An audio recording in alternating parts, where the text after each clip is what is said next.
एक बालिका को, एक बच्ची को मारने से, हत्या करने से न जाने उसके कितने जीव के जन्म बिगड़ जाते हैं। नहीं होता भारतवर्ष में, भारत में ज्यादा होता है कि पता चल जाए कि घर में कोई बालिका है, घर में कोई बच्ची है, कन्या है, तुरंत जाकर के उसको डॉक्टर से जाकर के निवेदन करके उसको खत्म, उसको नष्ट करा देते हैं। और फिर क्या सोचते हैं कि किसी को पता नहीं लगा, हमने तो सरकार को भी धोखा दे दिया, क्योंकि सरकार के नियमानुसार तो ये दंड है ना। तो बंद कमरे में हमने धोखा दे दिया, किसी को पता नहीं लगा, किसी को पता नहीं लगा, पर हिसाब में लिख गया। शास्त्र की वचन है कि एक कन्या की हत्या करने पर अगले आगे आने वाले 7 जन्म बिगड़ जाते हैं जीव के। 7 जन्म तक धक्के खाता रहेगा, दुख पाता रहेगा। और फिर जब ये लोग कहते हैं ना, जब जीवन में कुछ गड़बड़ होता है, बोलते हैं अरे हमने तो कुछ बुरा किया ही नहीं किसी का। अरे इस जन्म में नहीं किया, पर पिछले जन्म का तुमको क्या पता क्या बुरा कर्म किए बैठे।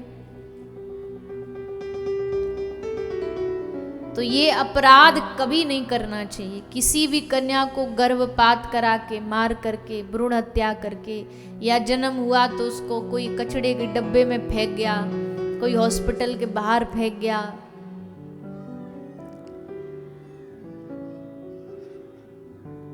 क्यों करते हैं? बोले इसको पढ़ा के लिखा के बड़ा करेंगे, फिर इसका ब्याह हो जाएगा, फिर इसको दूसरे घर भेज देंगे, फिर एक तो पैसा ब्याह में खर्च करो, फिर कमाई वहाँ चली जाएगी सारी की सारी।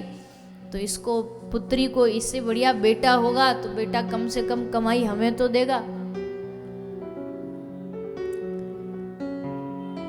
हर एक जीव इस संसार में अपना कर्म और अपना भविष्य लेकर के आता है। वो क्या करेगा क्या नहीं करेगा, ये उसके जीवन में पूर्ण से निर्धारित है। केवल कोई पुत्र हो गया तो इसलिए उसको, बेटे को खूब पढ़ाओ लिखाओ, लेकिन पुत्री को बेटे से भी अधिक पढ़ाना लिखाना चाहिए। एक कन्या की हिम्मत तब बढ़ जाती है जब वो स्वयं अपने पैरों पे खड़ी होती है। उसे पता है कि कल को यहाँ इस घर से, मतलब पिता के घर से भी निकाल दी गई, या आगे आने वाले घर में वहाँ भी कुछ नहीं जमा, तो मैं स्वतंत्र हूँ। लेकिन जब उसके पास कोई रास्ता ही नहीं, उसके पास कोई चारा ही नहीं, तब फिर वो कहाँ जाएगी? इसलिए हर पुत्री को, हर बेटी को खूब पढ़ाना लिखाना चाहिए। जो वो करना चाहे उसको वो कराने के लिए मदद करनी चाहिए। और अगर वो मदद करोगे तो दुनिया में, संसार में तुम्हारा नाम रोशन करने में कोई भी बेटी, कोई भी पुत्री कमी नहीं छोड़ेगी। लेकिन उनको प्रताड़ित करना, मार देना, भेदभाव करना, फिर वो जीव कहता है कि प्रभु कभी जन्म देना तो स्त्री बना के मत भेजना, क्योंकि स्त्री में चारों ओर से बंधन। बाल्यकाल बंधन का मेरा मतलब समझिएगा, बंधन होना बुरी बात नहीं है। एक गंगा, एक नदी जब 2 किनारों में बहती है तब तक ही अच्छी लगती है। अगर वो किनारा तोड़ देगी तो तबाही आ जाती है। बंधन होना गलत नहीं, लेकिन अपने आप को उसका स्वामी समझना कि हम ही इनको चला रहे हैं, ये जो बंधन है, इस बंधन को कभी भी किसी स्त्री के ऊपर, किसी बेटी के ऊपर, किसी बहू के ऊपर, पत्नी के ऊपर, बहन के ऊपर कभी मत थोपना। किसी ने कहा नकली धनवानों की पहचान है खोखा और पेटी। खोखा पेटी समझते हैं? हाँ के नहीं?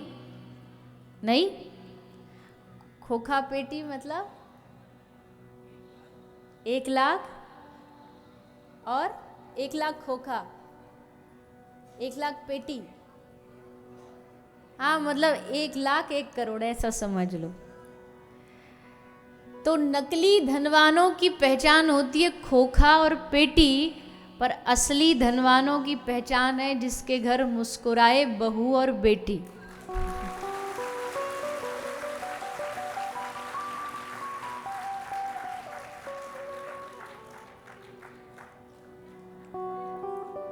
वो नहीं होगा, मतलब कोई भी घर में माँ हो, बहन हो, बेटी हो, पत्नी हो,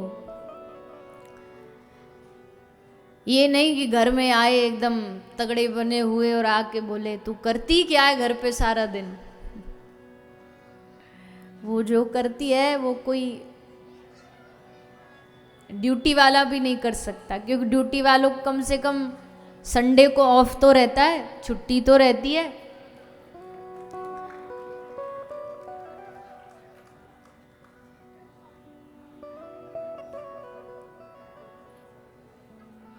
तो घर में, परिवार में जब कोई अपनी कन्या को, बहू को, पत्नी को बराबरी का दर्जा दे, उनको सम्मान दे, उनको जो मन में भाव है करने का वो करने की स्वतंत्रता दे, तो उस परिवार में देवताओं का निवास होता है। लेकिन कुछ लोग नशा करेंगे, नशा करके आ जाएंगे, नशा करके हाथ उठाएंगे, डराएंगे, धमकाएंगे, गली में हल्ला मचाएंगे, और वो लगता है ये उनकी मर्दानगी है, उससे वो समझते हैं कि ये उनकी मर्दानगी है। और वो स्त्री सहन शक्ति सहन करती है, इसका मतलब ये नहीं कि वो कमजोर है। किसी ने कहा एक महिला, एक स्त्री जब तक रोती है जब तक ही कमजोर है, जिस दिन उसने आंसुओं को हटा करके अपना असली शक्ति को दिखा दी तो जिसने रुलाया उनको रोना पड़ जाएगा।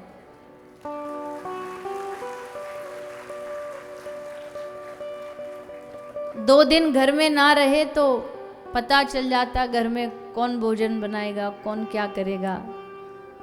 इसका मतलब कोई ये नहीं समझिएगा कि माताएं खुश हो रही है कि हाँ हमारी वाली बात हो रही है। अब वो तो ठीक है, पर बस जहाँ मर्यादा भंग ना हो बस उतना ध्यान रखना है। कोई पढ़ने के लिए कोई बच्ची बाहर शहर जाना चाहती है, पढ़ना चाहती है, ये नहीं कि नहीं नहीं अब तो तू हमारे पास रही, कैसे चली जाएगी बाहर पढ़ने के लिए। बस वो जब बाहर जाती है पढ़ने के लिए तब वो ध्यान रखे कोई अमर्यादित कार्य ना करे जिससे समाज में सर झुकाना पड़े। खूब पढ़े, खूब लिखे, खूब आगे बढ़े, जो उसका मन करने का है, चाहे वो जो बनना चाहे वो बने।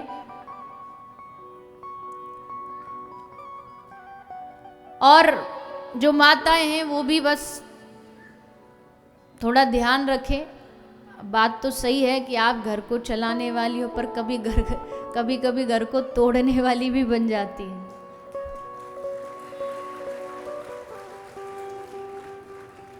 घर को तोड़ने वाली भी बन जाती है। क्यों? क्योंकि एक तो वाचाल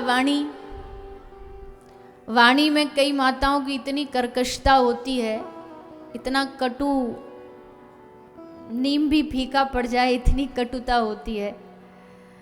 तो उससे भगवान ने जिह्वा बनाई, जिह्वा नारी को बनाया, नारी बना के सब बढ़िया काम किया, सारे गुण दे दिए नारी में, सहन शक्ति दे दी, सब दे दी, और फिर गलती से एक जीभ दे दी।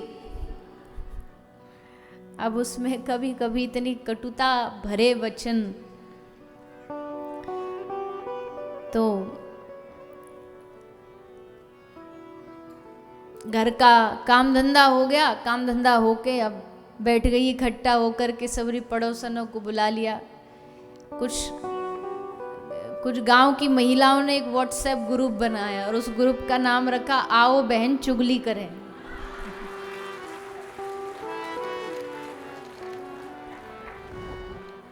सारे सारे कोयलांचल की जो भी खबर चाहिए ना, आपको न्यूज़ पे नहीं मिलेगी, जितना ऐसे ग्रुपों में मिल जाएगी।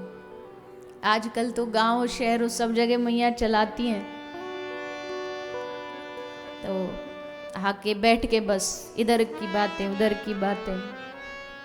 समय मिला है, काम हो गया खत्म काम, बैठ कर के माला लो, भजन करो, हरिनाम करो, फोन है सत्संग सुनो, घर में भगवत गीता रखो, उसको पढ़ो, उसका पाठ करो।